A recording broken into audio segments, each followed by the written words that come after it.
வணக்கம். நான் உங்கள் ஜெயதேவ். தினம் ஒரு எளிய சிறிய பரிகாரம். இந்த டாப்பிக்கில் இன்றைக்கி நம்ம பார்க்க போகிறது வீட்டில் ஐஸ்வர்யம் நிலைக்கிறதுக்கு, செல்வ நலமும் தங்கிறதுக்கு என்ன பண்ணணும் அப்படின்ட்டு. உங்கள் வீட்டு பக்கத்தில் இருக்கிற கோவிலுக்கு ஒவ்வொரு வெள்ளிக்கிழமையும் காலையில் கோபூஜை நடக்கும். அந்த மாதிரி நடக்கிற கோவிலாக நீங்கள் பார்த்து ஒவ்வொரு வெள்ளிக்கிழமை காலையில் எழுந்து நீங்கள் கோபூஜைக்கு கலந்துட்டு அந்த கோபூஜையில் இருக்கிற பசுவுக்கு நீங்கள் ஒரு பச்சை புல், அதாவது பச்சை க்ரீன் ரிலேட்டட், பச்சை கலர் ரிலேட்டடாக நீங்கள் புல்லோ அருகம்புல்லோ இல்லை எது வேணால் வாங்கி கொடுக்கலாம். வாங்கி கொடுத்துட்டு அந்த கோபூஜையில் கலந்துட்டு அந்த பசுவை நீங்கள் 3 டைம் சுற்றி வந்தாலே போதும். ரெகுலராக இது பண்ணிட்டு வந்தீங்கன்னா உங்களோட வீட்டில் செல்வமும் ஐஸ்வர்யமும் தங்கிட்டே இருக்கும்.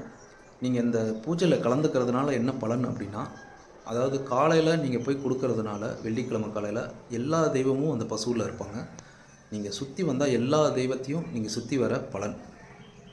ப்ளஸ் உங்களோட அந்த பூர்வ ஜென்ம புண்ணியம், அதில் நீங்கள் எவ்வளோ புண்ணியம் பண்ணியிருக்கீங்களோ அதுக்கு தகுந்த மாதிரி பலன் உங்களுக்கு கிடைக்கும். ஸோ இதை நீங்கள் ட்ரை பண்ணி பாருங்கள். எல்லார் வீட்லேயும் செல்வமும் ஐஸ்வர்யம், மன நிம்மதி முதல்ல வேணும், நோய் இல்லாமல் இருக்கணும். இது ரெண்டுமே கிடைக்கும். பெரிவாச்சரணம். ப்ளஸ் உங்களுக்கு இதே மாதிரி ஏதாவது வேணும்னா நீங்கள் எனக்கு சொல்லலாம். இது போக இந்த வீடியோ லைக் பண்ணி சப்ஸ்கிரைப் பண்ணி ஷேர் பண்ணுங்கள். பெரிவாச்சரணம். ஹரஹர சங்கர, ஜெய் ஜெய்சங்கர.